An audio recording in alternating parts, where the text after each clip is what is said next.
Scientific ಆದ ವಿಷಯ. ಒಬ್ಬ ಮನುಷ್ಯನ ದೇಹದ ಮೂಲಕ ಇಷ್ಟು ಉಸಿರಾಟ ಅಂತ ಲೆಕ್ಕ. ವಿಧಿ ಏನೋ ಆಯುಸ್ಸು ಬರೆದು ಕಳಿಸ್ತಾನೆ ಅಂತ ಹೇಳ್ತಾನಲ್ಲ, ಅವನ ಆಯುಸ್ಸು ಅಂದರೆ ಅವನು ಆಯುಸ್ಸು ಅಂದರೆ ಇಂಥ ತಾರೀಕಿನ ದಿವಸ ಆಯ್ತಾನೆ, ತಾರೀಕು ಬಟ್ಟೆ ಬರೆಯೋಲ್ಲ ಇದು. ಅಥವಾ ಪಂಚಾಂಗ, ಯಾಕೆಂದರೆ ಬ್ರಹ್ಮನಿಗೂ ಕನ್ಫ್ಯೂಷನ್, ಯಾವ ಮಠದ ಪಂಚಾಂಗ ಬರೀಬೇಕು, ಉತ್ತರಾದಿ ಮಠದ ಪಂಚಾಂಗವೋ, ರಾಯಮಠದ ಪಂಚಾಂಗವೋ, ಉಡುಪಿ ಪಂಚಾಂಗವೋ, ಒಬ್ಬೊಬ್ಬರು ಒಂದೊಂದು, ಯಾರು ತಲೆ ಸರಿ ಇಲ್ಲ, ಒಬ್ಬೊಬ್ಬರು ಒಂದೊಂದು. ತಲೆ ನೆಟ್ಟಗಿರ್ತೈತೆ ಪಂಚಾಂಗ ಅವನಿಗೆ ಬರೆಯೋದಾಗೆ. ಅದಕ್ಕೆ ಅವನು ಏನು ಮಾಡಿದ, ಇಷ್ಟು ಬ್ರೀದಿಂಗು ಅಂತ ಈ ಪಂಚಾಂಗದ ಸುದ್ದಿ ಬೇಡ. ಯಾಕೆಂದರೆ ನ್ಯೂಸೆನ್ಸ್ ಅದು, ಪ್ರತಿಯೊಂದು ಮಠದ ದುರಾಗ್ರಹದ ರಿಫ್ಲೆಕ್ಷನ್ ಅದು ಸತ್ಯ ಸಂಗತಿಯನ್ನು ಹೇಳುವುದಿಲ್ಲ ಪಂಚಾಂಗ. ಆಯಾ ಮಠದ ದುರಾಗ್ರಹವನ್ನು ಎಸ್ಟಾಬ್ಲಿಷ್ ಮಾಡಲಿಕ್ಕೋಸ್ಕರ ಪ್ರತಿಯೊಬ್ಬ ಮಠದವರು ಒಂದೊಂದು ಪಂಚಾಂಗ. ಅದು ಒಂದರಲ್ಲಿ ಏಕಾದಶಿ, ಒಂದೊಂದು ದ್ವಾದಶಿ. ನಾನು ಒಂದು ದಿವಸ ಮಲ್ಲೇಶ್ವರದಲ್ಲಿ ಉಪನ್ಯಾಸಕ್ಕೆ ಹೋಗ್ತಾ ಇದ್ದೆ. ಅಲ್ಲಿ ಹೋಗ್ತಾ ಇದ್ದಾಗ ಅಲ್ಲಿ ಯಾರೋ ಉಪನ್ಯಾಸಕ್ಕೆ ಬರುವವರು ಶ್ರೋತೃಗಳು, ಏಕಾದಶಿ ಯಾವಾಗ ಸ್ವಾಮಿ ಅಂತ ಕೇಳಿದ್ರು ಯಾರೋ ಹತ್ರ, ಅಲ್ಲಿ ಒಬ್ಬರತ್ರ. ಅವಳಿಗೆ ಉತ್ತರಾಯಣ ಮಠಕ್ಕೆ ನಾಳೆ, ಉತ್ತರಾಯಣ ಮಠಕ್ಕೆ ನಾಡಿದ್ದು. ಓಹೋ ಅದು ನಾನು ಅಲ್ಲಿ ಹೋಗಿ ಕೂತ್ಕೊಂಡು ಡೈಸಲ್ಲಿ ಕೂತು ಕೇಳಿದೆ, ಇಲ್ಲಿ ಬೆಂಗಳೂರಿನಲ್ಲಿ ಒಂದೊಂದು ಮಠ ಸ್ವಾಮಿಗಳು ಹೇಳಿದಾಗ ಸೂರ್ಯಚಂದ್ರ ತಿರುಗ್ತಾರೇನು?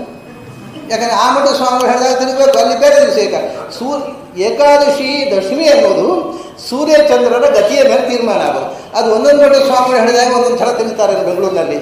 ಏನು ಹುಚ್ಚು ಮಾತಾಡ್ತೀರಿ, ಆ ಮಠದ ಪ್ರಕಾರ ಒಂದು ದಿವಸ, ಈ ಮಠದ, ಇದೆಲ್ಲ ಹುಚ್ಚು ತರಗಳು. ಈಗ ನನಗೆ ಬೇಕಾಗಿರೋದು ಏಕಾದಶಿ ಯಾವಾಗ ಅಂತ, ಯಾವ ಮಠದ ಪ್ರಕಾರ ಅಲ್ಲ, ಶುದ್ಧ ಗಣಿತದ ಪ್ರಕಾರ ಏಕಾದಶಿ ಯಾವಾಗ ಅದನ್ನು ಮಾತಾಡ್ರಿ. ಯಾಕೆ, ಯಾವ ಮಠದ ಪ್ರಕಾರ ಏಕಾದಶಿ ಯಾಕೆ ಬೇಕು? ಯಾಕೆಂದರೆ ಯಾವುದೇ ಸೂರ್ಯಚಂದ್ರ ಗತಿಯಲ್ಲಿ ಎರಡು ಏಕಾದಶಿ ಬರಲಿಕ್ಕೆ ಸಾಧ್ಯ ಇಲ್ಲ.